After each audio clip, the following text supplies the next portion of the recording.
some background music going here.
All right, so Just Two Sports Podcast. We're back with another live show, doing a Week 5 review in the high school, college football, NFL. We got some MLB playoffs and some Ryder Cup action. Fellas, how's it doing tonight? Going good. Feels good to be 2-1 in my fantasy league, handing Baby Blue Oxen their third loss in a row, making them 0-3 on the season. I'm feeling good. I need to check that actually, because I was complaining on Sunday or Monday, whatever it was. Did I win? Did I actually win? No. I lost still? You lost, yeah. You're 1-2. Gosh, so T. Higgins did nothing for me. So I complained, finally got him in there, and I still lost. I can't stand fantasy. I'll win it one year, and the next year I can't do dog doo-doo. Go ahead, Big Greg. How are you doing? Seems like something's going on with you right now. Jazz Chisholm just scored from first, so I think he's probably a little upset right now. I heard as soon as it happened, I could hear him start to rustle a little bit during the countdown. I could tell he was not happy. So is it 4-3 right now, Yankees? Yep. They played 3 though, right? That's why you win game 1. Let me tell you something. I'm just ill.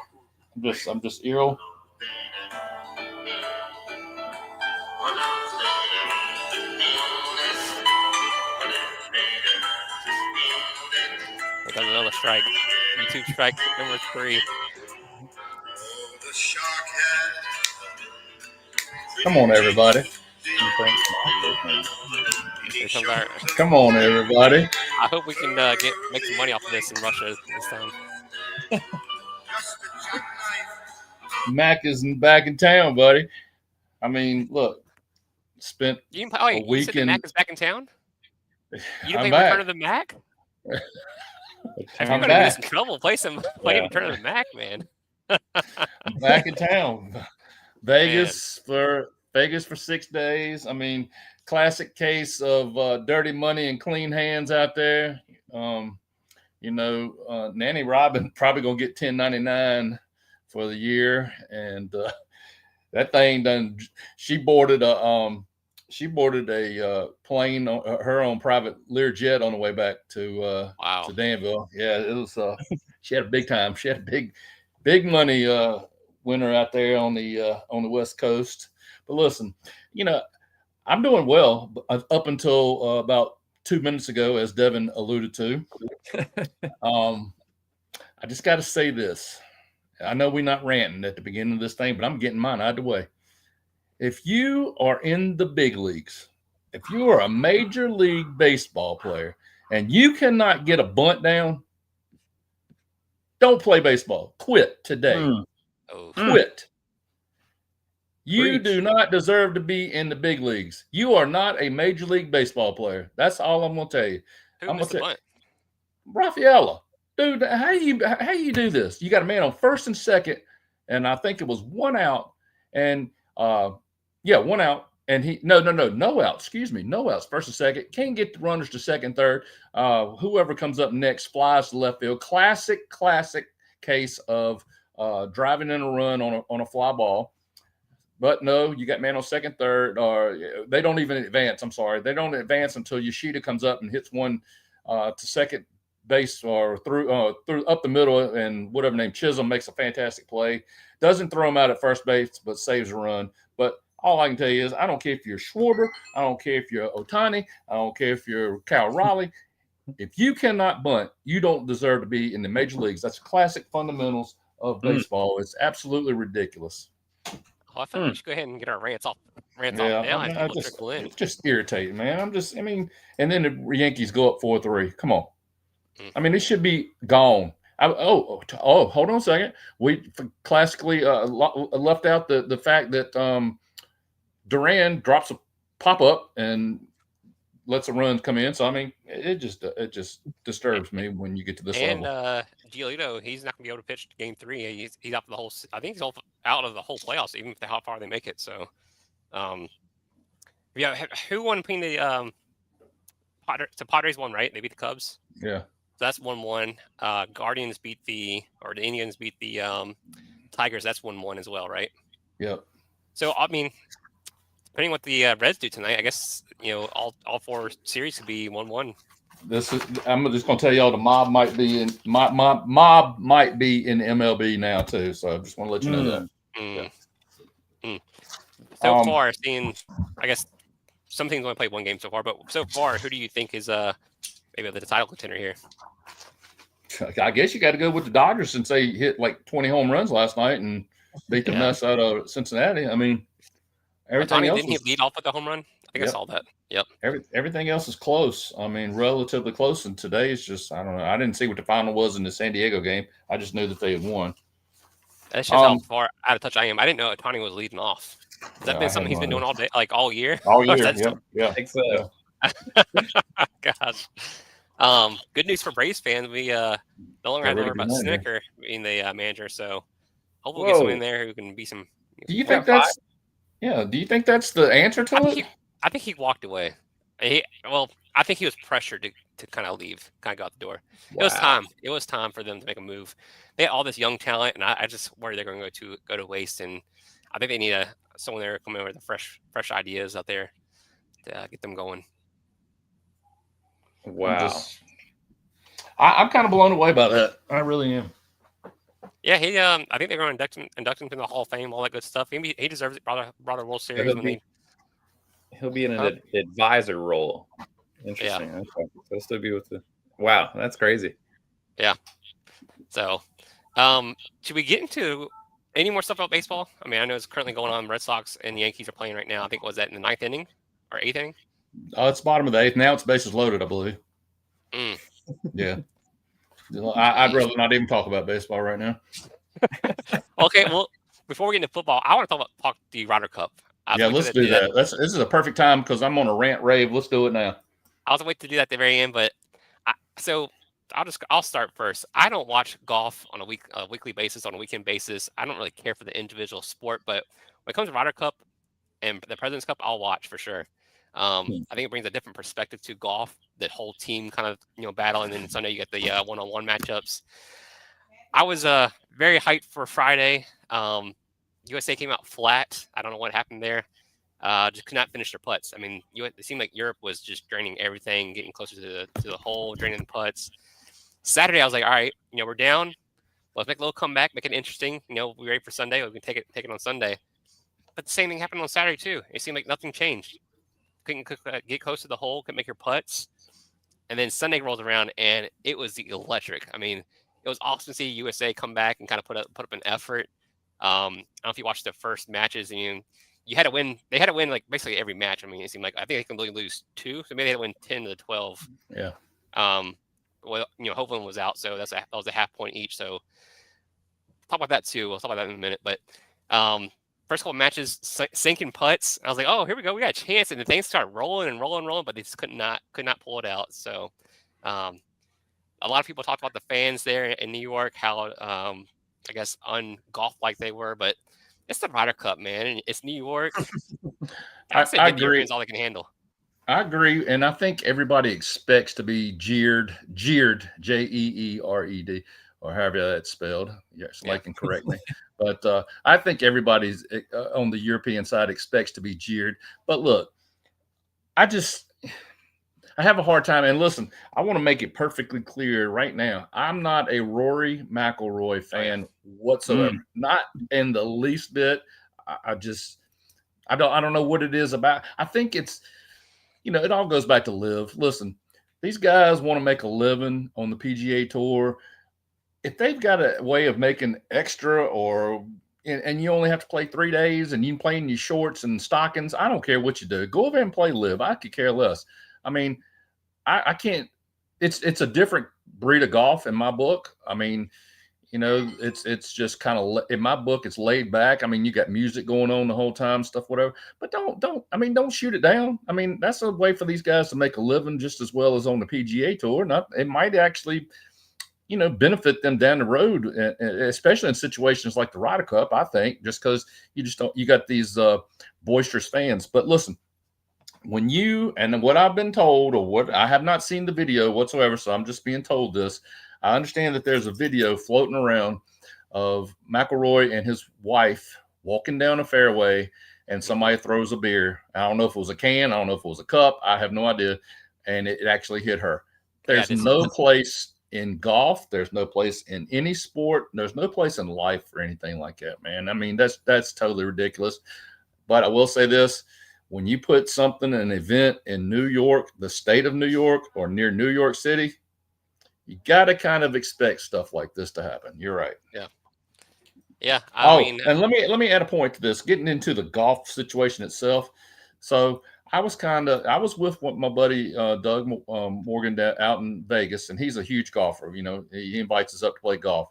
So he had an excellent perspective on this Ryder Cup thing, because I'll be honest with you, I was kind of down in the dumps on Friday and Saturday with the way these guys were playing. So he brings this up to me. I don't know, probably we was having dinner at the Cheesecake Factory Saturday night. So he kind of brings this up at dinner and says, there is a difference. I was kind of asking, why are the Europeans built for this, and why the Americans kind of are stumbling in this? And he brought the fact that the Americans are kind of like machines. They are built to play for 4 days individually on their own. That's how they're just made to play like that. They just, I don't know what it is. And the Europeans, they can play that game where they can alternate shots and play team golf and stuff like that. They can do that. And it kind of made sense to me, because, I mean, look at Scheffler. I mean, look how he plays a major tournament. I mean, the dude is unfathomed, for 4 days. I mean, it's just, I know Rory won one of the majors, but those guys, it just made perfect sense to me. And it all showed to light on Sunday when they all went out there individually and lit the board up. It's kind of crazy to think about it, but it all kind of fell into place when I started realizing stuff like that. I guess maybe we might not never win another Ryder Cup in this instance. I don't know. I mean, unless they play, everything's a singles match. I don't know. Yeah. I mean, we're not going to win in Europe in 2 years. So that's out of the picture. I don't know. It's just, I don't know. I was just disappointed. Like, it seemed like we just couldn't finish. I just could not finish holes, man. They would drive it, get in the fairway, scored it close to the hole, but just could not finish the putts. I just don't know what it was. Fleetwood and Rose, they were just, eating our dinner all night. So. Hatton and oh my gosh, I forgot the other guy's name. That dude could not miss a putt. He was wrong. Lowry and Hatton were the best team. I thought they were the best team that Europe could put out there. That dude didn't miss anything. I will say this: the lone bright spot was Cameron. Was it Cameron Young? Yep. I didn't know his history, but he had played at Bethpage Black for years and years, so he knew the course really well. You know who I was really, and a lot of people don't like the guy, even though he's an American and whatever, but I was really pulling for Bryson. I really, truly was. I thought he had the spunk.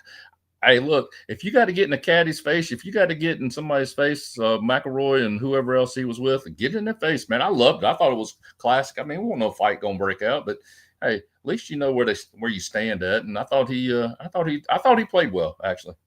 Yeah, Bryson. I mean, he some holes he couldn't finish.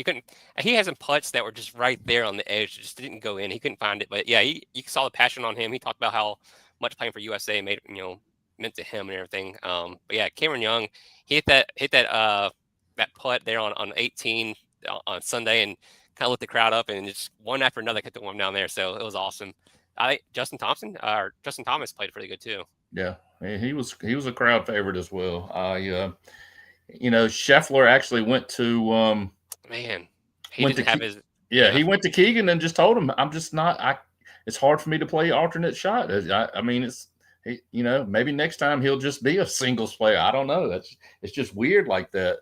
Yeah. So for somebody like me who didn't watch a lick of the Ryder Cup, explain how it works, because I know it's Europe versus USA. That's all I know about it. I mean, how do the shots work? Is it like best ball? I mean, what is it? So the morning and afternoon sessions are different on Friday and Saturday.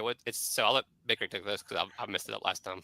Well, if I'm not mistaken, the first part of the afternoon or first part of the morning was alternate shot, whereas there were 2-man teams, a European team and an American team, and basically. Let's just take me and you, Devin. If we went out and played Gregory and Sydney tomorrow, I tee off, then you hit the next shot, then I hit the third shot, and so on until somebody finishes up the hole. And in the afternoon, they play best ball. So all 4 golfers go out and they play their ball, and whoever has the lowest number is what the score is. So that's the way Friday and Saturday went. Gotcha. Okay. And then Sunday was just single matches, match play. Whereas, you win the hole, you get the hole, and, until somebody runs out of hole, until you run out of holes. So is it just based on how many holes each team wins, like per session or whatnot? I mean, is that how the scoring works? You get a point for a win, and you get a half a point for having it. So. And then I think Europe only had to have 14 points to retain the cup. How does that work? USA had to have 14.5 or something, and Europe had to have 14. If they tie, then they won it last. Yeah. Oh, interesting. So they couldn't get the cup if they tie. So, but I know it's been a rule. What I found out was a rule for several years. I guess when a player is out, you just have it instead of losing the point. So I think a lot of people had a distaste for that. And I had a distaste for that as well for basically Sunday when I found out what was going on. But I also did a little research, or had some research done that showed that when the U.S. won it, I want to say 93 or 95, we basically had the same thing go down. Whereas we had a golfer, and I'm not sure if it was a Tom Watson. I thought it was a Tom somebody that was hurt, and we actually had to forfeit the match, or we, the gentleman's agreement was to, he wasn't going to play. So Europe would have to submit somebody that wouldn't play either. So basically comes down to a half. I mean, I don't know. I mean, it leaves a bad taste in your mouth a little bit, but, when it goes against you, but, it's worked for us in the past, and I had no clue. I was kind of ticked off Sunday when I found out we had to cough up a half a point. Why not? Why shouldn't we get the whole point? But hey, it's a gentleman's agreement before the thing ever starts. I wish we had some golfers on here tonight that could throw some shit, I'll say this, for all the things that you're complained about, Roy didn't have to, cover up the Shambo at the end celebrating all that stuff like that. I think his name or something was hanging over on the sides, and you put a flag over or something like that. I don't know, but for all the crying they did some stuff too. So here's what it is. Well, I think in my opinion, and I would tell him to his face, I think Rory's a bit of a baby, and I really do. I mean, listen, and I'm gonna say it this way, and I might be totally off my rocker when I say it. Where does dude make most of his living at playing golf? Tell me. Down in Florida, right? Well, I mean, in the United States, correct? Yep. So you gonna throw shade at all of our people? Just if you don't like where this is going, then you might need to find another tour to play on, bro. You might, I mean, there's Live. Hey, they play a lot of European, Asian tours. I mean, or golf courses and tournaments. So might need to look towards that and play a little bit, because I really believe from Sunday on, Rory McIlroy will be in the crosshairs of about every American that goes to a golf course. I think so. Yeah. I don't think he's no longer a crowd favorite. I'll put it that way. He was having fun with that at first, and then I think he just got tired of people just kind of helping him. I think told someone to shut the F up or something like that. So. hey, where does that sit? I mean, how is that good for the game when you do that to the other people? I mean, I don't care what they say to you. How is that good for the game when you turn around and F bomb somebody? I don't think it's good. I don't think it's right. Yeah. Anything else we want to rant about before we get to some football? I mean, what's wrong with him hitting a shot or a putt and just turn around pounding his chest? That's fine with me. Yeah. Dig in. I mean, that's good. Oh, I did want to talk one thing real quick. I think I read something. I might not get it right, but I was reading what in WNBA. I think I was reading what the commissioner said something about, basically Caitlin Clark should be happy that she's part of the WNBA, or she wouldn't have, the reputation she does, or the love shit that she does. Is there a worse organization of promoting your players than the WNBA? I mean, for all they talk about, like they I don't know. It's just really weird to have superstars like Caitlin Clark and just not promote them and just kind of continue. Angel Reese. I mean, Asia Wilson. I mean, do you hear anything out of them? I mean, they'll make a few commercials, but that's about it. I mean, what's this? What's the girl that really lit the commissioner on fire? Queen Fina. I can't think of her name. She Collier. She lit her up pretty good, and every player in that in that organization. I think that's where I got the statement from. Though, was a girl from Minnesota. Yeah. What was she doing? Is she just giving a press conference about this, or?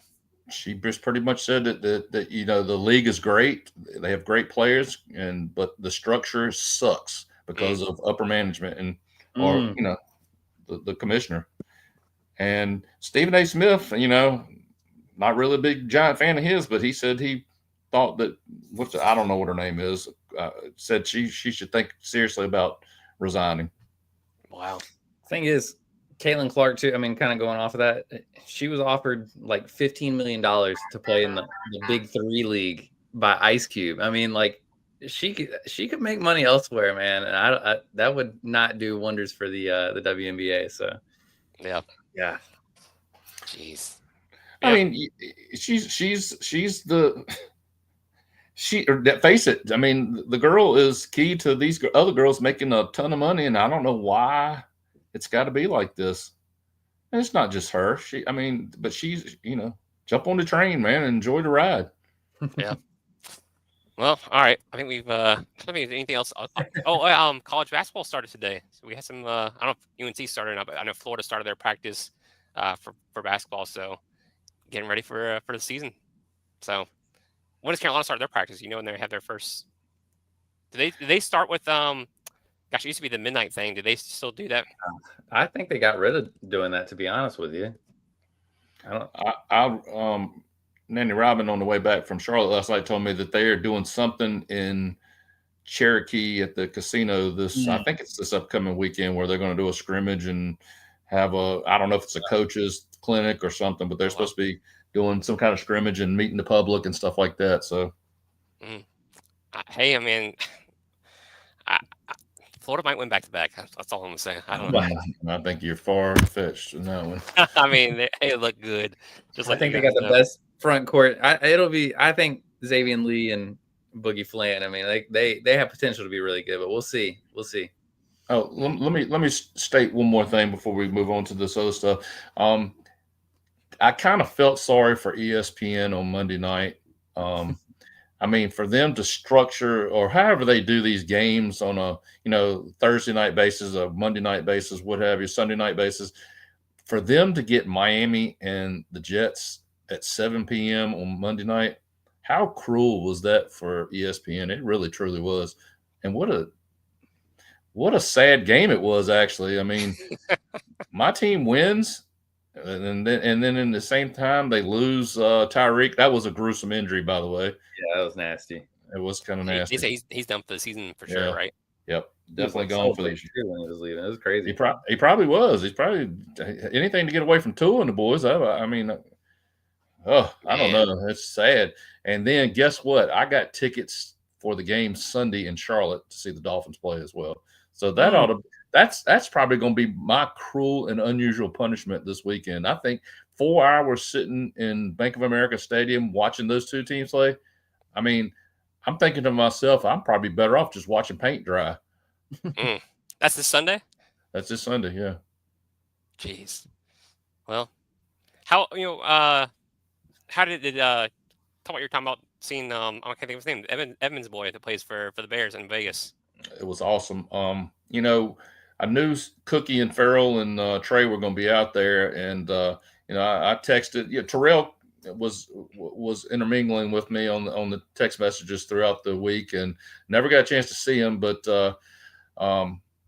was able to, after the game, go over and meet with Cookie and Farrell and Trey, and we were able to get into the VIP section outside of the gates to meet up with the Bears players and Bears family. So we was able to meet up with Tremaine, and oh man, he had a heck of a game. I think he had 10 tackles, 6 solo. I mean, he had a heck of a ball game. And the week before he had 2 interceptions. I don't know if we ever talked about that or not, but he had 2 interceptions. He's playing Hall of Fame football right now in my book. But we saw people like Sewell, the other linebacker for the Bears. Got a chance to see Rome's. Rome's had a big giant family gathering over there. I think he's kind of from that area actually, but he had a lot of family from that area, and it was dynamic to see. These people without their dressed, but without uniforms on. So it was pretty cool to see some of these folks and be hand in hand. But let me tell you something that was kind of funny, because there was a superstar in the building and in the VIP section that stood head and shoulders above every football player out there. I don't care what team you played for. It was just crazy. And Trey sat there. The way he put it was so funny. He said, the most decorated person out in this group has more skill and ability than any football player that is standing out here. And did anybody want to take a guess of who it was? Simone Biles. Simone was there. That thing can't be 4 foot tall, but she's married to one of the Chicago Bears players, and she looked like she could still turn some flips, man. I'm gonna tell you right now. How did he guess Simone Biles? How did you guess that? Just a good guess. I told him. I think somebody told him is what it was. I think I told him last night on the phone when we was driving back home. But she was there. It's crazy. She's in great shape. I think she could still get on an Olympic team right now. But hey, she was the most decorated athlete out there. Well, let's get into some football. But before we do, just our latest release as far as the podcast goes. We had Coach Jamar Lovis last Friday there from EC Glass, so go back and listen to that one. Really good story. He played at Hampton Sydney, or Brookville, then Hampton Sydney, and then kind of did some coaching stuff now at EC Glass. That was a good one. We had Terry Hicks from Hampton Sydney, running back there for the Tigers. Really good prospect, or really good player in general. And then we had what y'all's got from UNC? Keldorf. Keldorf was good. Keldorf and Carter Cito last week too. So 2 Hampton Sydney players. We're gonna have some other players on this week.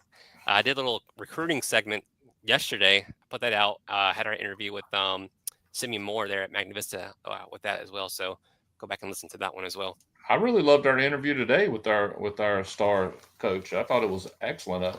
Yeah. I don't know if you want to let that out of the bag or not, but it was just, you talk about, we always have these, I shouldn't say always, but not 100% of the time, but we have a lot of people that are local to us, and he's local for the last 15, 20 years, but he's from a little bit up north, and he didn't exactly know what the Southeast was all about. I thought it was really cool today. I really did. Thought he was a good guy. Yeah. So we might let some quotes out of the bag for that one when we get to the top 10. But first, though, I do want to kind of go over our little faces here. Y'all see that okay? Yeah. I should go back to this right here. That's better, right? Yeah, you can see that 6 down at the bottom there. Yeah, so week 5 games, our top 10 games. If you heard us last week, we all picked, who our winners would be. I was right, LCA there at Jefferson Forest. I'll let Devin, you want to talk about that now, or you want to wait till after you go to this list here? Let's go through it. Okay. Lord Botata at GW Danville. I was wrong. I was wrong. Yes, hold on. What'd you just say? My headphones are messed up. What's wrong? I don't know if you can hear me on those dogs. I said I was wrong. I was wrong. I'll say this. I thought for a second there, 20-16, Botata was driving down the field, and then the fumble or strip fumble for a touchdown led GW down the field, and they couldn't come back from that. So it was close. It's not like I was completely wrong or anything. We were all wrong on James River. I think we kind of underestimated Radford a little bit there. Hold on just a second. What? Hold on just a second. What was the score in the JF game? Was it not 22-19? Yeah. And then GW was 34-31. Is that right? Something like that. Okay. All right. I just want to make sure. How you were completely wrong and I was really wrong? Yeah, exactly. I'll figure it out one day, I guess. You just gotta watch the game and see how it ended. Lord Bottom was about to score and then time ran out, so I wasn't completely wrong. I had a chance. James River was down big to Radford. I think they made a little comeback. I think it was like 38-0, or 31-0. Came back to lose like 38-22. So Radford might be the real deal there. They have a tough one coming up this week. Did you say they were the real deal? Because tell that little guy down in the left-hand corner that they're the real deal. I'd say they might be the real deal. I don't know. Radford has played George Wythe, lost to Giles, won a forfeit to Galax, and beat James River. Come on, but they beat James River to death. They have Glenver next, I believe. Radford and Glenver. No, Radford at William Byrd. That's gonna be a good one. That will be a good game. Glenver rolls over Martinsville. We're all correct on that one. Halifax rolls over Tunstall. Thanks to the insider information from Big Greg on there about some injury report there at Tunstall. We all had that right. We picked Blacksburg in this one. It was a close game. We barely lost. We were barely wrong on this one too. Salem over Blacksburg for their first win of the season. Man, and look who's on his own right over there with the green check mark over his head. Wow. Brookville. I'm kind of shocked. This is probably the most shocking one for me. Brookville loses at Amherst, and I was reading something online. Devin, you have to back me up on this. I don't know if you've heard anything, but I've heard that Logan Thomas, his son, had to be dismissed from the school, I guess due to boundary lines and stuff like that. I guess they weren't in the district completely, and I don't think he's no longer on the team. Wow. Just rumors I've read. I think that's what it is. I think they're appealing or something like that, or trying to get that back. So, I don't know. I don't know if you heard anything about that at all. Have not.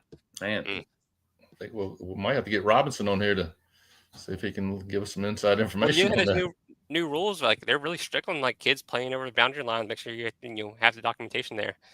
Is that the reason why the John Marshall basketball coach moved on? Could be. Yeah, it could be. It could be. Amherst. Yeah, like I said, Amherst over Brookville. This game was on Saturday. Carroll County over Patrick County. We were all right on Carroll County winning that one. So they played Saturday. I think it was 24-8 there. Alta Vista huge over Nelson County there. We're all right on that one. And Magna Vista also won their game over Stanton River. So we're all over that. So Devin's right. He got 6 right. He could have had 7. Devin, who would you have taken in the LCA Jefferson Forest? I was gonna take. I don't want to sound like I was. I was gonna pick LCA. I would have picked LCA. Ruben, we're not forgetting North Cross. I promise. We just don't include the privates in our top 10 just because it's so hard to kind of pick them. I think North Cross would probably be number 1 in our poll if we did include the privates. LCA was private, but now they're public. But yeah, we won't forget about North Cross for sure. Devin, who would you say about LCA and JF? I would have picked LCA, man. I hate to say that because it sounds like I'm just like picking the team who won, but I had a feeling that LCA was going to come in there, and especially when I saw them before the game too. But I'll say this: it was a good game. It was a really good game, and I was surprised at the game that I saw. But. Well, Devin, go ahead and break it down for us. Break down the LCA Jefferson Sport. You were there in person. What did you see? Tell us everything. Well, I think, JF had a lot of energy, especially during warm-ups. I was kind of texting y'all about it. It seemed like almost a tale of two sidelines in a way where, LCA was business, just handling their warm-ups, doing their own thing. And JF was talking. I mean, they were loud. They were ready. You could tell. And the fans were into it. That opening kickoff, it just seemed like, I forget the kid's name. Jordan Burns for LCA takes the opening kick back to the house. And it seemed like it just sucked the energy out of the stadium. Even like the camera people who were beside me, all the media people, I mean, everybody was shocked at what we had just seen because of the build up to that game. And, Jefferson Forest answered right back. I think Cam Fox had 2 touchdowns early on. Jordan Burns had 2 touchdowns early on. It seemed like we are going to get a high scoring game based on the first 5-6 minutes of the game. But, then I think both defenses really made the necessary changes that they needed to make for LCA. They really keyed in on the run. They keyed in on Cam Fox, not letting them get going in the run game anymore. And then for Jefferson Forest, they really honed in on the passing game. Jordan Burns for LCA, and obviously the quarterback. Goodness gracious, I'm blanking. What was the quarterback's name, y'all? Luke Gaither. Yeah, Luke Gaither. I mean, obviously with that passing game, you're going to have to make some changes there, and they did. I think they settled on the pass, and LCA settled on the run, and from that point, we kind of had a stalemate. But it was a really good game overall. I hate to say this because for LCA to come in, and we talked about it, LCA coming in and beating JF at JF is definitely the biggest win I think any team in our top 10 has had. But at the same time, I came away almost a little bit disappointed in LCA just because you forced 3 interceptions, especially, a couple on Jefferson Forest's own end of the field. Forced 3 interceptions and you come away with only a 3-point win. I mean, it just seemed like they couldn't get what they needed to get going on offense. And I think Coach Rocco, just listening to his post-game comments, I kind of was listening to their huddle, and he was not happy. He was basically, testing his players, saying if you're not going to be up to the challenge, then he doesn't really want you out there. So, and not to pile on Peyton Jackson, obviously, he probably took that game to heart. You throw 3 interceptions and you really have a chance to beat one of the top teams in this side of the state. And, they could have pulled it out, but yeah, I think that's probably a game that he's probably going to look back on and make sure he learns from. But yeah, shout out to those JF kids. I mean, they always love our tweets and everything. And, I talked with our boy Thax Rowland before the game and dapped him up and everything, wished him the best of luck. And you could tell that those kids, they were pretty heartbroken after that game. They knew that was a game that they could have won, and they tried to bounce back at the end, but just couldn't come up. I mean, LCA, I'll say this, there's a kid named Jaden Cowart, and we need to start paying attention to him. He's a running back / safety, and he is the real deal. It was like that kid, when he needed to take over, he took over. And when the LCA line needed to take over at the end, I think they got the ball back. They were up 3 with like 7 minutes to go, and they ran the entire clock. I mean, just a bludgeoning of a drive there at the end. And Jefferson Forest just couldn't get off the field. But a great game. I came away impressed, really, with both sides, but a little concerned about what I saw in terms of not only JF with the turnovers, but LCA not being able to capitalize on the turnovers. Like the in-depth analysis there, Devin. We had Jaden Cowart, his highlights on last night. So I agree. I really like the kid. I think he's smart. Kind of sees the field and kind of makes a move after that. So great vision. Yeah, I mean, did you have any like players of the game or players who kind of stood out the most, as far as like, was it Jaden or who would you have said that? Yeah, I mean, I think if I had to say, it would probably be Jordan Burns from LCA. I mean, Jaden Cowart, he was good.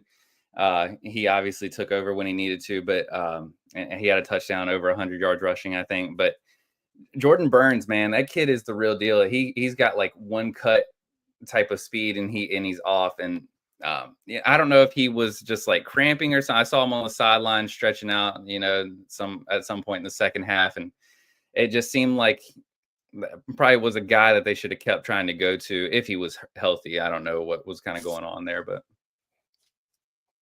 here's what I'll say too. Never. This is like the cardinal rule. If you're a student section, you do not shout overrated at the other team. You do not do it, because if you beat them, it's like, well, you're taking away from your own loss. And at the same time, that's going to make that guy turn it on. And that's what they did to to Luke Gaither. I mean, they were shouting overrated at him, and I was like shocked. Like, why are you doing this? Why are you doing? He didn't have the greatest of games, but it just came back and shot them in the foot, I think. Devin, do you want to do some analytics first, or you want to go ahead and bring up the top 10? Oh, let's do a little analytics. What are you saying? Be headed to College Game Day or to Big Noon Kickoff after this. In-depth analysis. His patience is going to be very impressed with his skills tonight. Yeah. They talking about Devin not contributing too much, but he's talking tonight. He's the bear tonight. All right, y'all. We have another metric, our combined rating. I'm not going to call this a net rating because there still might be some other stuff that I want to add to it, okay? But so taking into account the strength of schedule, everything we've talked about before, scoring margin, all that stuff. I think we talked about the SAM, the strength of schedule, adjusted margin, the adjusted win percentage. So taking all that into account, I also added another metric here in win quality. Okay. Now this is like a very basic metric here, but it just takes into account quality wins and poor losses. So a quality win, I'm not going to go through every team's schedule and go through if they played a 1A team, a 2A team, a 3. I just can't do all that. But a quality win in the simplest of terms is a win against a team who is either above 500 or 500 and above, or a team who's in the top 150 in the state based on max preps. A poor loss is going to be to teams who are less than 500, a loss to a team who's 2 classes below or more, or a loss by 21 points. So I'm going to say, even though, GW and Reedsville might not be in the same equation in terms of, just class in general, I'm still going to count that as a poor loss for GW, just getting blown out like that. Same thing with LTA. I mean, even though they went up against a powerhouse in Ironton, still a poor loss, just that showing there. So win quality is another factor that I kind of added in here. So with that, combining our strength of schedule, adjusted margin, our adjusted win percentage, and win quality, I'll pull up what that top 10 would look like. So Heritage, PH, Jefferson Forest, Magna Vista, Union, Glenver, Byrd, Carroll County, and Lord Botetourt, and then North Side would be number 10. So you can see where our teams kind of stack up. I would say the thing that's kind of hurting LCA, and I kind of made some notes on this, LCA is hurt by not only that loss to Ironton, but just the number of games they played. GW with that loss to Reedsville that we talked about. Allegheny, I think their strength of schedule is the thing that's kind of holding them back right now. But yeah, I mean, you can see our top 1, 2, 3, 4, 5, 6 teams they're right there. Those are the teams that we've been talking about all year. Lord Botetourt drops a little bit with the loss to GW. So that's kind of the rankings right now. If we were doing like a, BCS computer ranking from 2006, but yeah, I mean, I don't think it, especially with the top 6 teams there, it doesn't vary too much with what we've kind of talked about all season. Man, analytics. So it's just like, as the games go on, this is becoming, you think, more accurate, or what the I think so for sure. I mean, I think there's still teams like, I'm not too sure about Carroll County, North Side. The thing with them is like and I'm not sure what exactly is putting them so high. It could be because just they've only lost 1 game, but we've seen in the 1 game that they really faced stiff competition in, they got beat by Glenver. And there's some other teams like Rye Cove, who's a 1A team. Like I would not consider them to be worlds better than LCA, Allegheny, or GW. I mean, it's just I think the more that we play the games, I think this will really start to take more shape. But it's early on. I think most teams have only played like 4 or 5 games. So, how much should we factor this into our top 10? I don't think that you should factor it in too much. I mean, it's good to see this stuff. You can see like a team like I don't know, a team like who so Franklin County. It's pretty low down because of their losses and everything. It kind of puts into perspective how a team like Alta Vista, just based on their schedule so far and their record, how they might be perceived as a better team, even though we look at Franklin County being at 5A and they have played a tough schedule thus far. Alta Vista, metrically, analytically, might be a little bit better of a team there. So they are.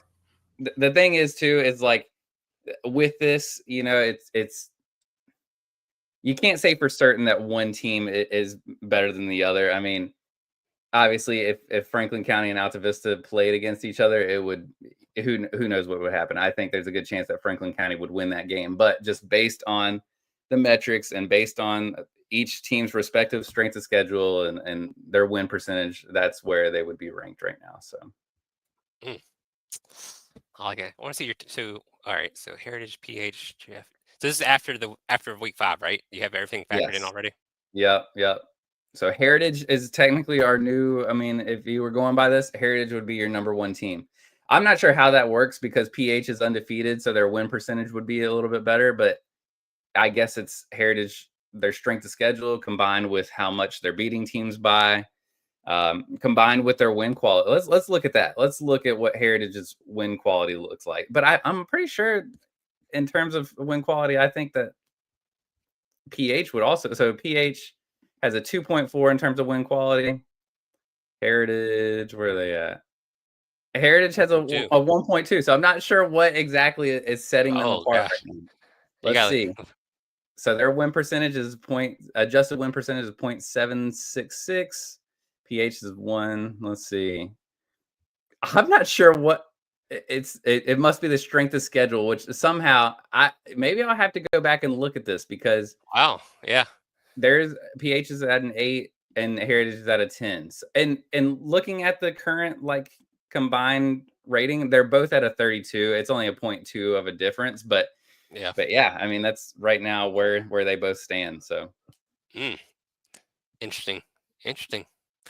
Should we go ahead and fight about this top 10 here? Let's fight about it. All right, so this is our according to Max Preps, Heritage's strength of schedule is 3.6. So so this was done on Sunday. So I wonder if Max Preps just doesn't update the strength of schedule until like the week after. So I'll have to go back and look at. You're probably right, Deb. Is Heritage 3-1 now? Oh yeah, they're 3-1. Oh, this is current. Because they got LCA at 19.1 now, and they're 2-1.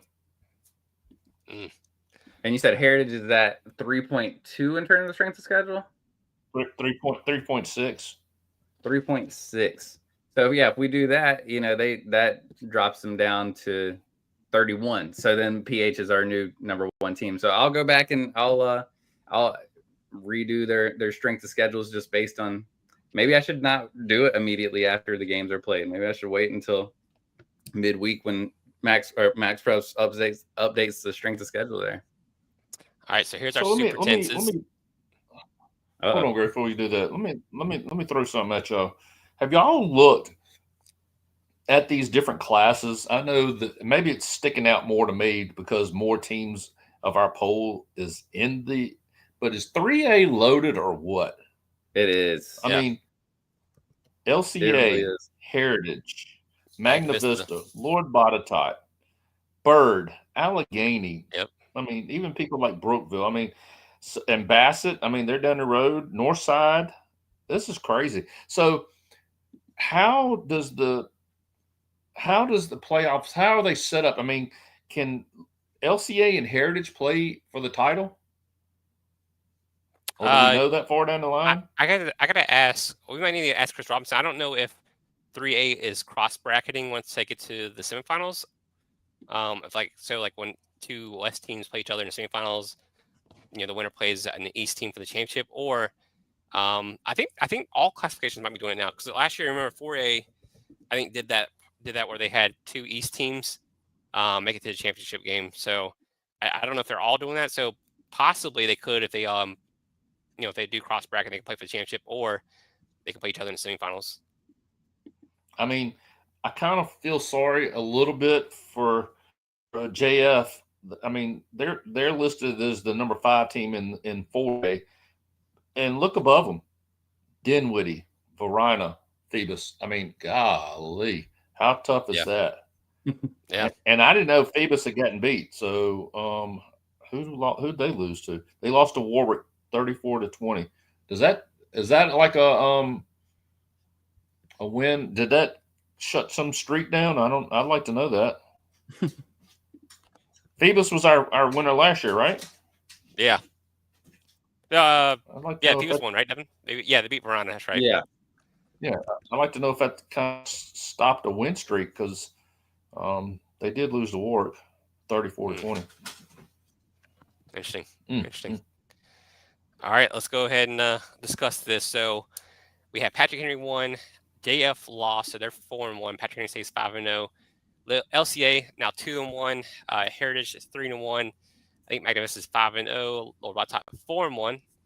Glenver 5-0. Union, did they play, or I don't know if they had a bye week or not, but they have a tough one this week. 4-0. They played. They played. Yeah, they beat Central, right? Union Central 47-0. So 5-0. GW 1, so 3-1, and then Allegheny 1 as well, so they're 5-0.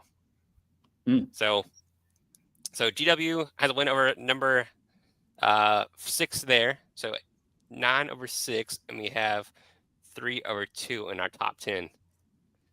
So, all right, let's go ahead and open up discussion. Is there any possible way we kick Patrick Henry out of one spot with Liberty going to JF number 2 and getting the win 22-19? Is that win knock Patrick Henry down and move LC up to 1? Let me say this.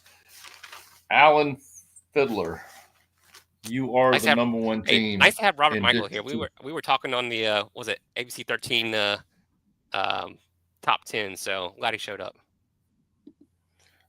I'm making this to Mr. Fiddler once again. Mr. Alan Fiddler, head coach, Patrick Henry High School. You are the number 1 team in the District 2 Sports Podcast Super 10. Devin, what you said, you agree? Devin's thinking about moving him. I'm going to keep PH at number 1 right now. I think that just based on what I saw, gosh, it's tough to say if LCA didn't. Here's the thing: I'm kind of blinded by last year LCA just blowing teams out, I think, and I kind of expected them to have their way with JF a little bit, and I don't know if I was just not blown away by LCA's performance or what, or maybe JF is just like, obviously we had them at number 2. I mean, maybe they're just the real deal, and their defense is the real deal. I'm still going to keep PH at number 1. I agree. I would. Hey. It's the best win on the board, I think, right now. I think LCA has the best win on the board. But they've only played, 4 games so far. I think they're 2 behind Patrick Henry. Patrick Henry had the first 3 games on the road. They've won every game. I think they're likely to go undefeated as well. Gregory, what's the thing you've been harping on all year about PH? Oh, well, what about this scenario? So Robert raises something. What if LCA wins or runs through Glass? So what if they put up a bunch of points on Glass when PH only won by a couple points? Change your mind at all? Well, but where's the LCA Glass game at? Let me check. Devin, you check their schedule. And let's also think about another thing too. Glass had some key injuries after that second game, so I do know that for a fact. All good. And I'm not trying to say anything negative about LCA whatsoever. I mean, I think they got a fantastic football team. So they're at home against Glass. Yeah, that could be. I mean, if Glass didn't have everything back, they could win 55-0. I mean, it could be that decisive. I don't know. But when we talked to Coach Fiddler, I mean, he pays attention to these things. And needless to say, I mean, he says he doesn't, but they pay attention to these things. Every team does. So, I think he believes they should be number one. He thinks he has a really great team there and have some good skill position players. And I think he's really happy with that team he has. I think they're going to go undefeated. Just look at the rest of the schedule. I know they play at Salem, and Salem's not the same team as they always have. I think they're going to be 10-0. They're going to host a couple of games there in the region playoffs. I don't think he would be the best poker player because I think he knows exactly what he's got, and he'll tell you. He's got some guy. What did he say, Gregory? He's got dudes. He's got dudes. We'll have his interview out next week, so we'll have that out. I just want to say, like, before we go further, this has been our top 10 pretty much all year. How it is, like, so to this right here, you're starting to see all these different, ABC 13, WSLS, Strong 10 poll. They're starting to look like ours, man. So did they just come around, or you think they're kind of looking at ours like, hey, these guys are right? As well they should. I mean, and let me tell you something. When PH beats Fleming and is 3-0, and you still got Fleming at 1-2 above them in the whatever the 13 poll. I mean, how does that even exist? It can't be. That's absolutely ludicrous. Yeah. No, I agree. Heritage and JF would be a good one too. I mean, that's the thing. If JF, I mean, they might fall down a little bit, but they have some opportunities to come back and win some big time ball games there in the Seminole. So it'll be interesting to see. All right, so PH is still at 1 there, 5-0. I guess LCA is gonna move up to number 2, right? Beat Jefferson Forest. Yes. So 2-1 LCA. What would it take for you guys to kind of put LCA up at 1? Do they have to run the table? Yeah, I don't see. What if you get a? I don't think they play 10 games. Like, what if you get like an 8-1 LCA versus a 10-0 Patrick Henry? Does Patrick Henry ever move? I think just kind of being devil. Let's look at this. Let's look at this, and it's. I'll try to be nice when I say this. It's not Patrick Henry's fault that they're. I feel like the front end of their schedule is somewhat loaded. I mean, let's look at this. Just think about this Friday night. If things were the past, I mean, they play Salem Friday night. That would be a huge game any other year. I mean, I don't think it'll be close. I really don't. I don't think it'll be close at all. Then they turn around and play Christiansburg. They get Cave Spring, at Pulaski, and at Blacksburg. I mean, where do they lose in those next 5 games? Yeah. But what I'm trying to say is you got to play your schedule. Yep. I just think that LCA is going to have more opportunities to get. I mean, if they beat Heritage, they beat Glass, who's on their schedule left to play. That might shoot them over top for me, just because who they're playing still. So I know it's a disadvantage to Patrick Henry in their schedule, but I think you got to rule what you see and who's what game who plays who and who wins what. Just to me. Well, I don't want to throw shade at Glass at all right now, but I don't see how they fit into this equation right now. Right now. I think after week 1 and week 2, they figured very heavily, but with their injuries, I don't see how they figure into this equation right now. Yeah. I get that. So 2 LCA, I guess, are you moving JF back to 3, or is Heritage moving up to 3? What are we doing here? I got JF at 3. Okay, all right. So we're just switching 2 and 3. Yeah. Okay, I like that. I think what Devin's saying that game was what 22-19 final. Devin, you think that maybe if there's not 3 interceptions, maybe JF does actually take that win? Yeah, I think there's a good chance just based on how they looked, like I almost wonder if they would have made a switch at quarterback a little bit. And I don't know if they really made a switch at quarterback. They just went to like more of a wildcat type of offense. If they would have made that switch a little bit earlier, I wonder if that game would have been different in the second half. But Because they held LCA scoreless in the second half, man. PH 1, LCA 2, 3, JF, 4. It's going to stay Heritage. Mm-hmm. Yes, and I would like to bring some attention to Heritage's schedule. I potentially next week, and Devin, y'all can fight with me if you want to, but I think Thomas Jefferson, they have a big game in Lynchburg Friday night against Thomas Jefferson. If I'm not mistaken, isn't Thomas Jefferson a 5A school? Ooh, I don't know if they're 5A. I think I have to look at that. I thought they were like 3A or something like that, or 4A. Is that what it is? I'm gonna look and see real quick if we got the time. But it is a big game. I think we interviewed Coach Bradley. They're 3A. You're right. You're exactly right. 3A. Yeah. Yeah, they're 3A. They're 4-1. That's still a huge game. Huge game. Thomas Jefferson. I could potentially see them. I could possibly switch Heritage next week with JF just based on this game alone. Wow, okay. That'd be interesting. I mean, just only because I think Richmond and Virginia Beach, I think their football is just a hair bit different than ours.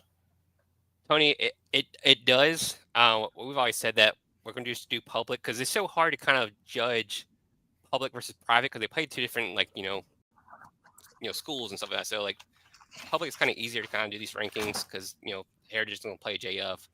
North Cross are playing Blue Ridge. I don't know how Blue Ridge last year was really good this year. I think they have like a player going maybe to Georgia or something like that. They're pretty good too. But I don't know. It's just tough to kind of gauging the teams. Yeah, you guys agree? I think that North Cross would, like you were saying earlier, I think there's probably a good chance they would be number one, just based on their the recruits they have, guys going to Penn State, guys committed to JMU. I mean, they actually have like legit D1 talent everywhere, and I want to ask Tony though. I think this one. I think this has to be North Cross's maybe like their most talented team they have. I feel like this is the most players I've seen committed to big time schools there at North Cross. I know they've always been good, but this might be the biggest one they've had or the best one they've had. Maybe he knows more than I do. He can give some more, but yeah, maybe we should start doing a private school poll. I don't know. We don't pay attention to them as much. But maybe we start doing something like that. But yeah, North Cross, I think it would be number one on our list if we included privates right now. So, 5 are keeping Magna Vista, right? Mm-hmm. Yeah. All right, so 6. Here we go. This is where we things kind of changed because Lord Bottom lost at GW. Glenver won, Union won, GW won, and Allegheny won. So, who's moved up to 6? How far back does Lord Bottom fall? I have George Washington High School should be number 6. I have GW Danville at number 6. Okay. Wow. I'm shocked by that because Big Reg has been a advocate of Glenver this whole season, and they're not going to move up to 6. Even one of them getting closer to top 5. But okay. GW Danville. I mean, I can't say anything because y'all overrule me anyways. But who did you have at number 6? I would have moved Glenver up to 6. Okay. But I agree. I think GW is vastly improved over the season. I know we were kind of harsh on them after that Leesville loss, and then like, hey, if you guys don't get a win against Amherst, this is doom and gloom for them. But they've handled their business. Yeah, they have a legit line, man. Yeah, they're nasty in the trenches. Their trenches are nasty. I mean, both offense and defense. We talked to Chris Law. I mean, the kid can play. I think Alex Brandon. I think he had 197 yards rushing against Lord Bottom. So. And we talked about how Lord Bottom was a trench monster too. They had some good players on both lines, and if you watched the game at all, you saw where GW was in the backfield a lot of the time during that game. So very interesting. 7, I guess we're keeping Glenver there, right? Yeah. All right. So Glenver yes. Glenver at 7. All right. So 8, 9, and 10. I got to keep Union there at 8. Or you guys disagree? I have Union at 8. I have Union at 8. Okay. Union has a huge game this week. They play I think play at Gate City. So if you're in Southwest Virginia, please get out to that one. That would be a really good one. Game. I was texting or kind of sending a message out to the Union sports team, Union Sports Network, and I was like, hey, Glenver and Union come down to the playoffs. It's gonna be a really good one. And he said, hold up, we have Gate City this week, so watch out for that one first. So, it's 9 Lord Bottom, or are you moving Allegheny up to 9? I have Allegheny at 9. Sorry. Oh man, I got Lord Bottom at 9. I mean, losing to GW is not, I don't think, if we're gonna say GW is now number 6, I don't know if they should drop down below Allegheny. I don't. Allegheny's strength of schedule has not been great so far, you know. I agree with Devin. We're going Lower Bottom at 9. I just think that, I don't know, Lower Bottom. We might see Lower Bottom in Allegheny in the playoffs. Like you said, the 3A is just, golly, what a division. So we have Allegheny at 10, so that kind of has our top 10 there. I think some teams to watch out for, though. I mean, Giles, they're playing some good ball. Watch out for them. If Rafford can beat William Byrd, watch out for Rafford. William Byrd's there too. Watch out for William Byrd. I'll tell you another team too who's 4-0 is Floyd County with wins over Grayson County, Blacksburg. They just destroyed Fort Chiswell, but watch out for Floyd County too. Yeah, I think currently they're leading in points there in 2A, 2C. So I thought I'd check on that again. So the BHSL PowerPoints, I don't see it on their website. Maybe Tony or Robert, if you're listening, or whoever's listening, don't know about the PowerPoint rankings. Let me know. I'm trying to find it on BHSL. I don't know if it's like independent people doing this stuff or what, but I was trying to see that. But yeah, Alta Vista too, playing some good ball right now down the stretch. Yeah. All right, so top 10, PH, LCA, JF, Heritage, Magna Vista, GW now at 6, Glenver at 7, 8 is Union, 9 Lower Botetourt, and 10 Allegheny. So no change as far as teams in or out. It's just kind of reshuffling the chairs on the deck here.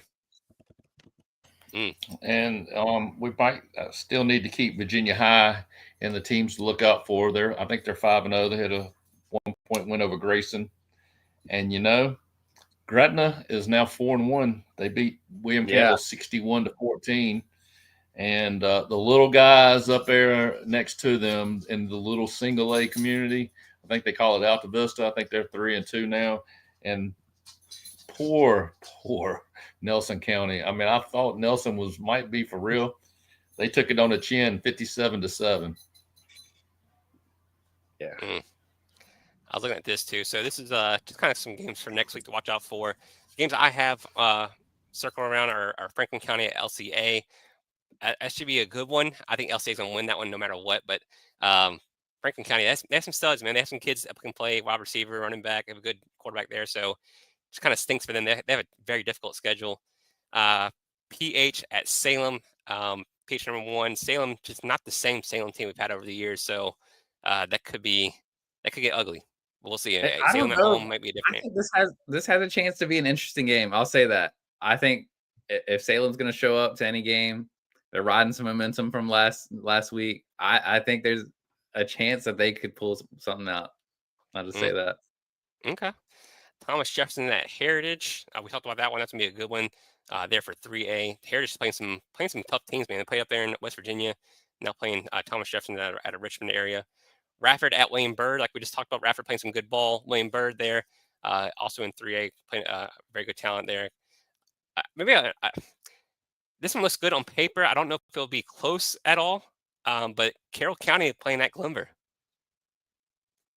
I don't think we're giving Carroll County a chance to win, and that might be some bulletin board material for them. But I think Glenver's just that good to me. Yeah. GW at William Fleming. Okay. Yeah. I just said I don't think it'd be close. Watch out for, let me get his name, Clay Dalton there at Carroll County. 22 rushes for 110 yards, a touchdown last week. He'll have to put some carries up there and get some yards for them to have a chance. GW goes to William Fleming. This could be a little bit of a trap game, you think, Big Greg? No, not at all. GW's line will just pound the football on Fleming. I just think they just run it down their throats. This is another one that could get interesting, man. I just don't think we're giving enough credit to the GW line and the GW running backs. I just don't think we are. Stuart Strapp at Allegheny. I think. Okay. I was just getting ready to say something about that game. I think Allegheny needs to keep Stuart Strapp in the rearview mirror right there. I think it's going to be you never know what's going to show up there. I mean, that's just one of those games that who knows what team's going to show up. I think Allegheny's got their hands full. Stewart Draft, a really good team there. I think in 2A. Yeah, I think it's gonna be closer to Allegheny might have their 3A might be some bigger players, but Stewart Draft's gonna be right there with them, man. They played some good teams this year too. Got some good wins, so watch out for that one. Auburn at Giles. Giles, my guy Jalen Miller there, the running back. He's put up some monster numbers there as a running back for Giles, and I don't know how you can't just love watching Giles play. I mean, they got some awesome uniforms. So watch out for that one. And then Alta Vista at Devon's Boys, Dam River. Listen, speaking of that game right there, I'm going to throw y'all a score out there. I think it's going to be maybe like 72-14. I just got a feeling Alta Vista is going to lay the absolute wood to Dan River. I can see it. I mean, they've gotten beat. And think, yeah. I mean, think about it. I mean, Coach up there said that he can't keep people. He can't. What are they in the same? No, well, they're not in the same district, but they can't run away from them. They can't hide. So I mean, he can lay the wood to them and come back and play them next year. Anything else on the high school front before we move on to some college ball? Don't think so. A lot of buys this week. I see a lot of buys in our top 10. So, it must be the calm before the storm.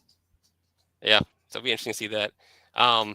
Get into some college ball. We always talk about the ODAC. ODAC's one of our preferred partners. We kind of cover there on D3. Gosh, I mean, you see the score immediately. Hampton-Sydney put up a ton of points on Guilford, 69-14. Gosh, I mean, that offense, we talked to Cito, we talked to Terry Hicks, and that thing is just clicking, man. They put up a ton of points, continue to roll. I think they're the top 24. I think they're top 25. I think they're number 24 now, I believe. Man. Devin, are you getting worried? I think you picked Randolph-Macon, right? Yeah, I mean, I think right now Hampton-Sydney is the team to beat. I mean, Randolph-Macon, they had a huge game. Let's not sleep on their win against Washington and Lee, though. Yeah. Yeah, I think Hampton-Sydney is probably the team to beat right now, if I had to say. I think it's going to come down to that November game, the game there at Randolph-Macon. I think Randolph-Macon has the advantage of being at home, but Hampton-Sydney's going to give them all they can handle. I think. Yeah, healthy Cito. Yeah. Pops, your boys. Pay attention to Roanoke. I don't even want to talk about it. Pay attention to Roanoke. I agree. Roanoke, 38-14 over Gallaudet. They were an unknown for everybody. Yeah, I mean, they're getting ready to find out why they were, ranked 5th in the conference or whatever they were, 4th or 5th or 6th, whatever. They've got to play the top 4 in the next 4 weeks. Yeah. I mean, I've watched some of the games. They have a really good line. It has some good skill position players. I think Cam Hill, the quarterback there for Roanoke, is going to have to be the difference maker. Had to make some good decisions on these next four games. Devin, you mentioned it. Randolph-Macon kind of shut out Washington Lee. We'll be talking to Anthony Crawford. I think he's a leading rusher there in the ODAC. So from Washington Lee, but they're always a run team. But I don't know. I feel like they just I don't know. I don't know what's going on with Washington Lee this year. I think they're 1-3 right now. So played a difficult schedule too. That kind of doesn't help out at all. But yeah, next week, you kind of mentioned this. Roanoke hosts Randolph-Macon. I would love to be in Roanoke for that one. I think it's going to be a really good one. I think Macon's going to win that game on the road, but just being in front of all your fans, I don't know if they're going to have 9,000 fans there like they did last year, open up the season, but I think they should have a good crowd for that one. That should be a good one there in Salem. I think that first game is going to be crucial for Bridgewater to get back into it. Yeah. That's probably definitely a must win for them. Shenandoah, same thing. I think that's probably a must win for both of them. I don't think neither one can afford any more losses on the season, as far as like the ODAC crown and stuff like that. And you got to hope that Macon and Hampton-Sydney mess around a little bit. Washington Lee, I think another one for them must win. They got to win this one. They want a shot. So I think you're already seeing 2-3 weeks into the ODAC must win games for these teams. I just don't think that Hampton-Sydney and Macon are going to lose too many games. So you got to get these wins now. Mm-hmm. Definitely. Yeah. Anything else on the ODAC, guys? If you have not listened to us, listen to Aceto, listen to Terry Hicks. We had some good interviews with them. Go back and listen to those. Great kids, great spokesman for Hampton City in general too. So I don't know if you're a fan or you're an alumni of Hampton City, go back and listen to that. Or you have kids thinking about college. I think Hampton City is just a great education for the next level there. If you can afford it. I think it's a great conference, no doubt about it. Great conference. Yeah. Hampton Sydney's on the way to something special. I just feel it. Yeah, I hope so. They got some seniors there. I got some. I think this has to be the year if they're going to do it. I think we need to throw out some celebratory things to beads or something to UVA-wise this weekend. Yeah, got the they beat Tusculum, right? Tusculum, yeah. Yep. First win of the year. Emory Henry's still there at 3-1. They have a tough one this week. They're playing Carson Newman, so they had a close loss to Lenore Ryan. Let me pull up the schedule here first. Yep. So kind of looking at this week, yeah, Emory Henry's at home against Carson Newman. That'll be a really good one. Wise go on the road to Anderson. That was at South Carolina, right? I think so, yeah. Lenore Ryan playing Valdosta State. Conference. So, yeah, trying to get some of these guys on there too. So I think some good interviews as well. So the SAC there, on some Southwest teams and North Carolina teams, a really good conference. But let's get to the national stage here. God, what do you think about week 5 there in D1 football? What a weekend! That was a good weekend. I enjoyed. This is probably my favorite weekend in college football. I think there's a lot of good games. Well, a lot of good games. We learned that Franklin still cannot win a big football game, but I think he's 1-10 in the AP top 10. I think that's what it is, 1-10, something like that. I think his only win was years ago against Ohio State. I was tickled to see them make the comeback, but overtime was horrendous. Here's the thing. Would you, if you're all right, Greg, you being a Florida fan, obviously it doesn't apply to me and Big Greg here, and we don't have a big time college football program, but being at Florida, would you rather have a guy who's maybe going to hit every few years, or a guy who's going to win consistently but never wins the big game like Franklin?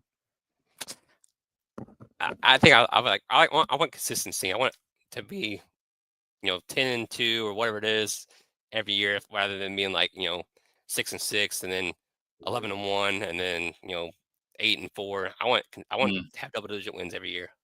If you can't win them, that is what it is. But at least you're there. At least you're in the conversation every year. That's just for me. What do you think? What was the best win in college football over the weekend?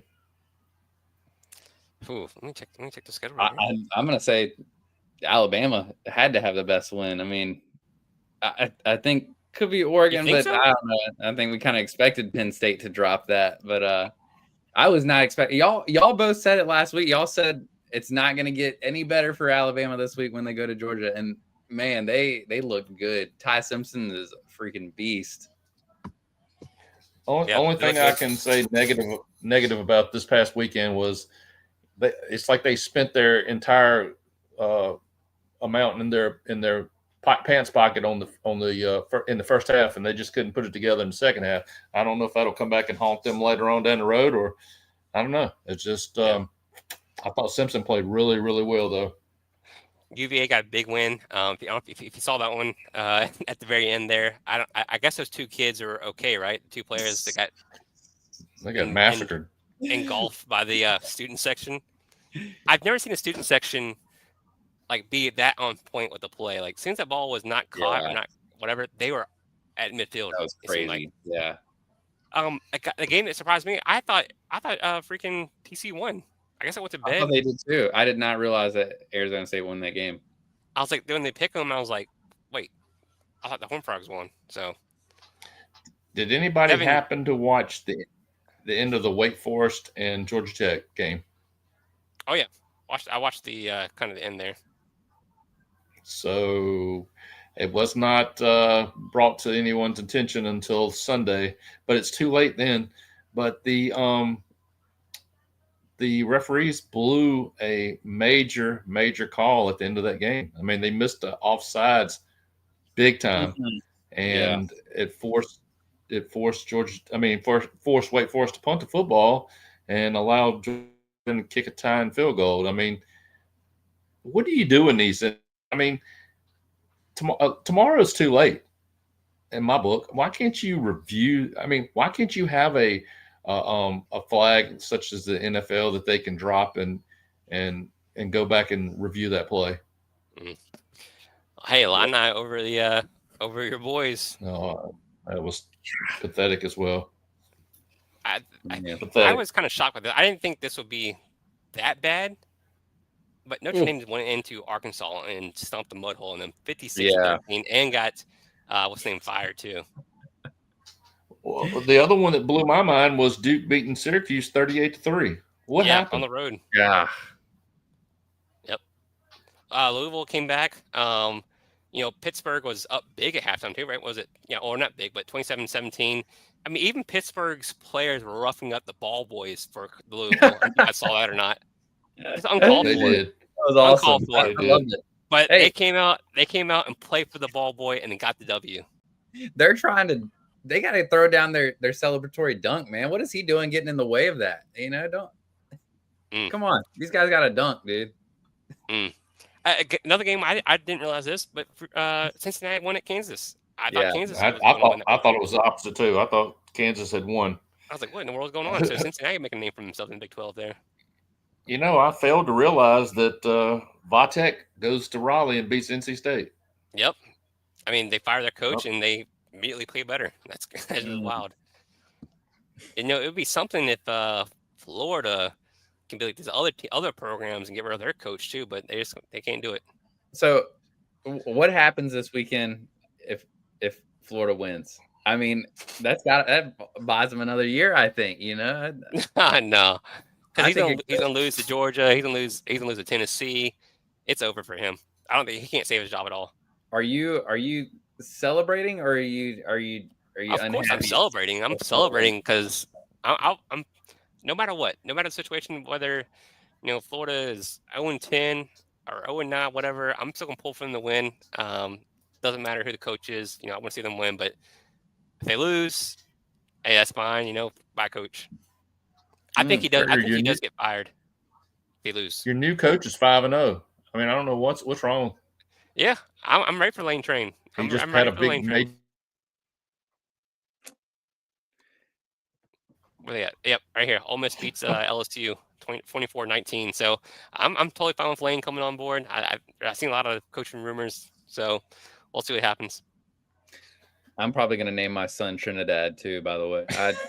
He's got the best name in college football, and he's like my favorite player to watch right now, Trinidad Chambliss.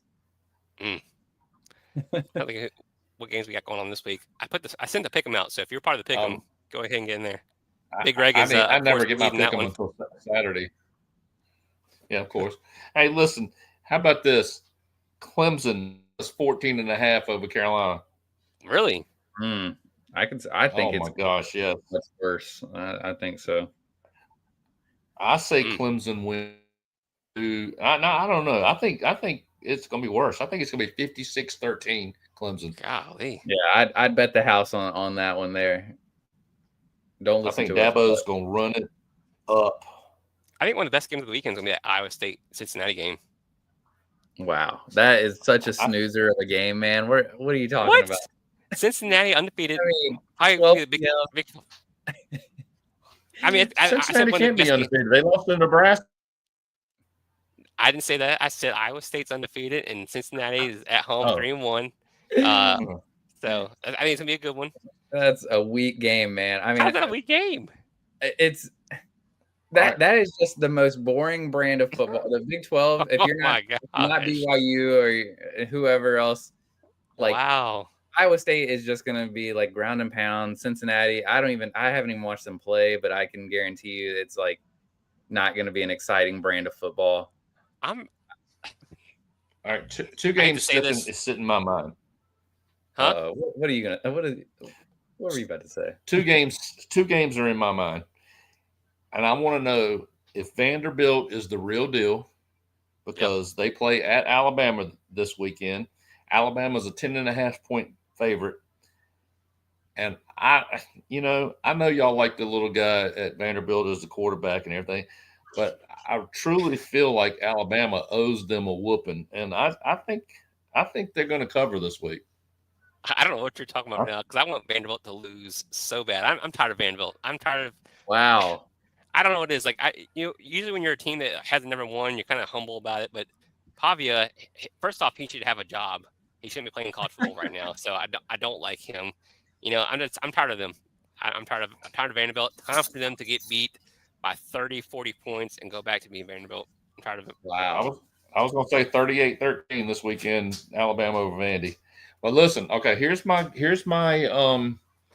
advice to all gamblers for this weekend, okay? And you can tell them Big G sent you, okay?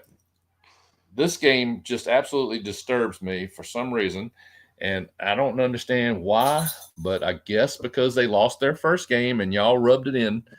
Boise State 3-1 plays at Notre Dame 2-2. Okay. So Notre Dame is a 20.5-point favorite. Okay. Wow. Everyone, listen to me right now. This is the Northern Illinois game from last year for Notre Dame. Okay? My goodness. Good gosh. Take the Boise State boys and the points this weekend. They will cover, and hey, who knows? They may even win straight up. No way. I think this is going to be a blowout. I think. Yeah. I don't think Boise can hang with them. You think UVA stays in the top 25? I mean, they just won a big game, but they're going on the road to Louisville. I think Louisville's going to beat them. Yeah, I think they lose this week. Devin's boys. So y'all just going to skip right over top of Boise State and Notre Dame just like that. Just a blowout, and so go on to the next one. I mean, you saw what happened to them against USF. I mean, who have they played since the first game? Who have they played since then that's any good? They're great. They're going to win. Air Force. They played Air Force. They played Eastern Washington, and they played App State. Okay. Well, hey, what did Devin say last week? God, call them upside down. Washington over Ohio State because they had the loud crowd there in Seattle. That was a beatdown. They had more Ohio State fans than they did Washington fans there, Devin. Washington could have won that game. That was a great voiceover, by the way. Here I am. I got a PhD. I know about sports, I know analytics. Hey, listen. You know somebody we might need to pay attention to in college football? We might need to pay attention to Maryland. I think Maryland's a decent team. Huh. Let's talk about Nebraska real quick. Cool. They just cannot.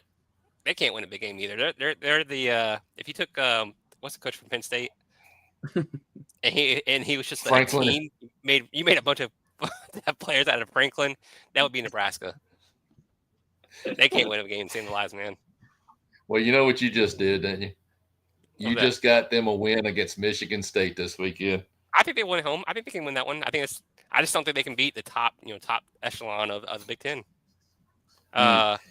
Texas Tech at Houston would be a good one. I think Texas Tech gets that one, but Houston's pretty good, man. Nobody has mentioned Miami at Florida State. There he goes. Yep, number 3, Miami at Florida State. Wow, I don't know. That one's confusing to me. I think Florida State can win that one at home. I don't think Miami's is actually that good as number 3. I don't know. Maybe it's just me. I cannot picture in my wildest dreams right now Miami as the number 3 team in the country. I can't either. I can't see it. I just can't. I just don't. I don't know. I mean, I know 5 teams that are better than them. Yeah.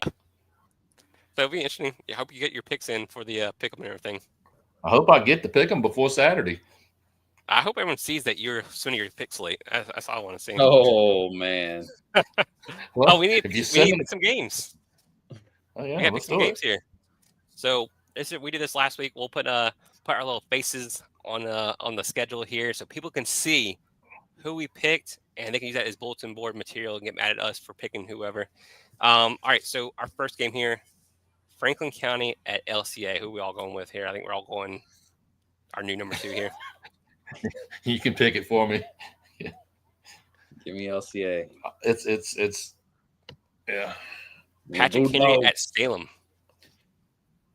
Ooh. I'm gonna take That's PH. Henry. I'm not convinced that Salem won't put up a fight against these guys. We'll see. So Devin, you're taking PH. Good. PH. Would you like me to pick that? Would you like me to give you a score this weekend? Yeah, give it to us. 49-14. Wow. The thing that worries me a little bit. It'll be a first. PH does not. They don't really blow teams out. I mean, they beat Southern Alamance by 27 until this weekend. We'll see. I guess they also blew out Hidden Valley, but we'll see. 145-26, Devin. 145-26. That's their offense to defense there. So that's huge. What I mean. Okay. All right. Oh gosh, I didn't realize this. So Thomas Jefferson at Heritage. Thomas Jefferson really good. They got a win over at Hopewell too. So a good team there. So you giving Heritage the edge at home, or going TJ from Richmond? I'm taking Heritage. Really? Uh-oh. Go ahead and take Thomas Jefferson. Take him. I think I'm going TJ on the road at Heritage. This is a make or break. Oh my goodness! Heritage. I think this is nothing gets Coach Bradley. I love Coach Bradley, but I don't know. I think that Richmond team they're tough, man. I'm sure. I was thinking about trying to go to that game now. I guess Coach Bradley might not let me get in there. I'll send him a message. He'll let you go up there. But hey, he's the AD and coach, so he'll let you up there. I understand there's a family gathering going on in Jacksonville this weekend, so I might be all alone. I gotta Thomas Jefferson. I don't know about their situation, but it's like every game they have is like on the road. I don't know if that's just because where they play at or what, but they play a lot of road games. I only see recruiting. I only see 3 home games on the schedule. All right, so I took Thomas Jefferson. All right, so Rafford at William Byrd. Give me Byrd.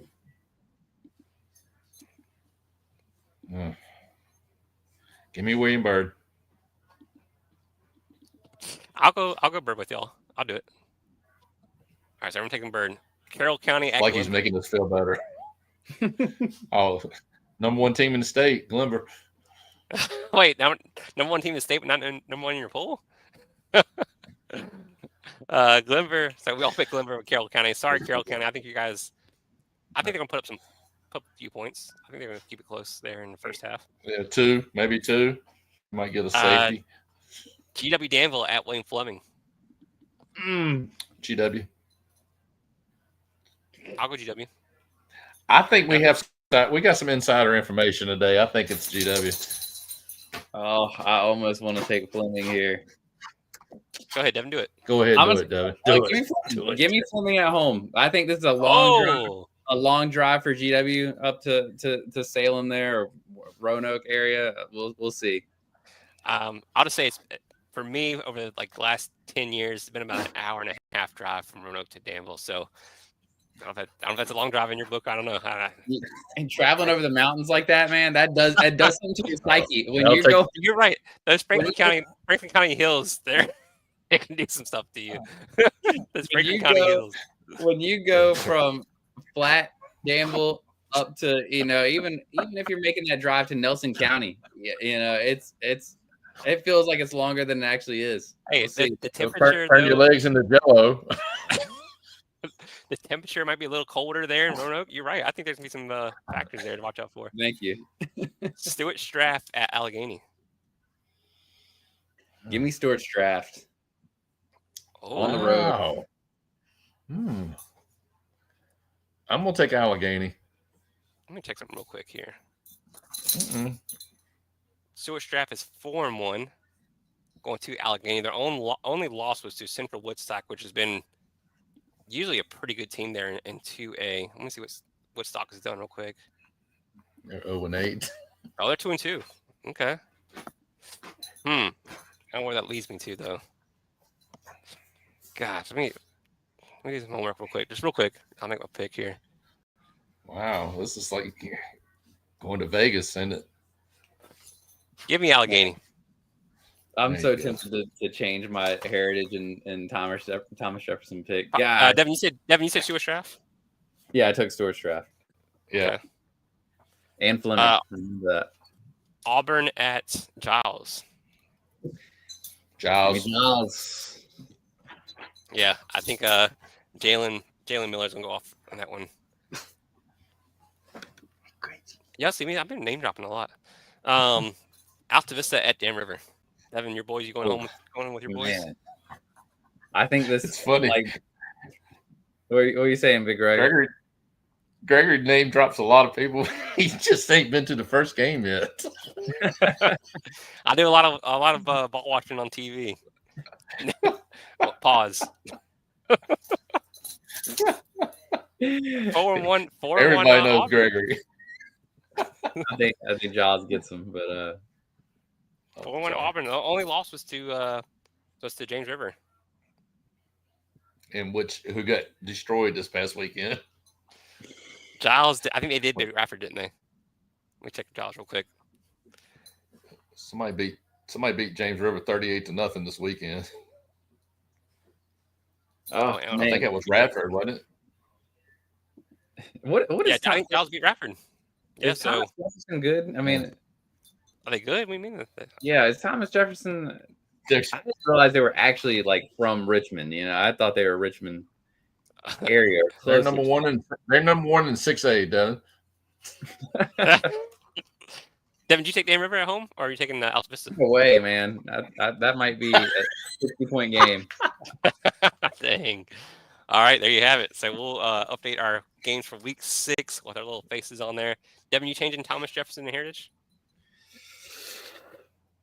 Yeah.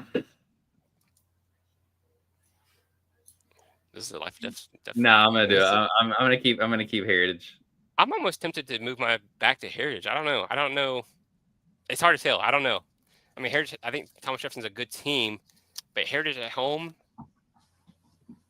Gosh, should I change my back now? That could be a long ride from. That is from Richmond. Richmond. How far is Richmond to Lynchburg?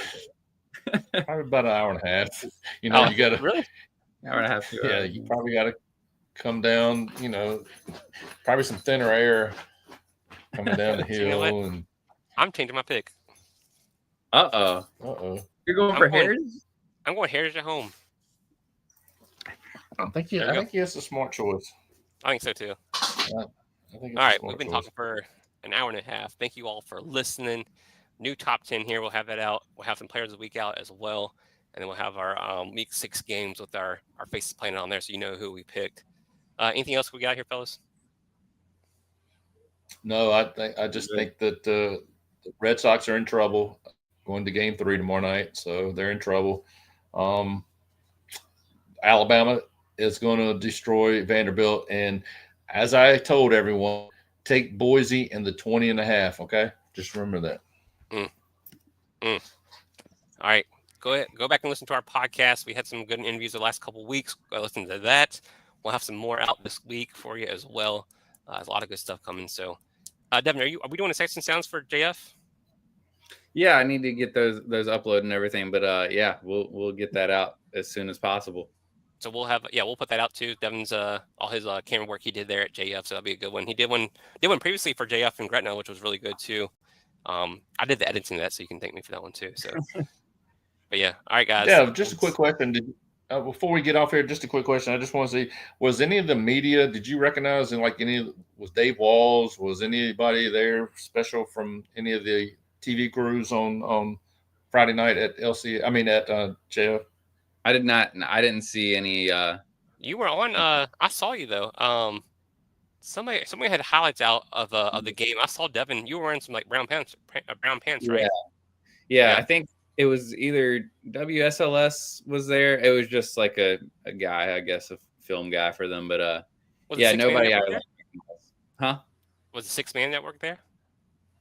Not that I saw, but they could have been. I usually try to stay away from the rest of the media people. Try to get my own little spots there. You got to rub elbows with them, man. You got to get in there with them and rub some elbows. And District 2 Sports. Look at our top 10, not yours. All that good stuff. I'm sure he was noticed. I bet you they knew who he was. Yeah, that's it. That was Devin from District 2 Sports. All right, guys. We'll see y'all next week. Peace.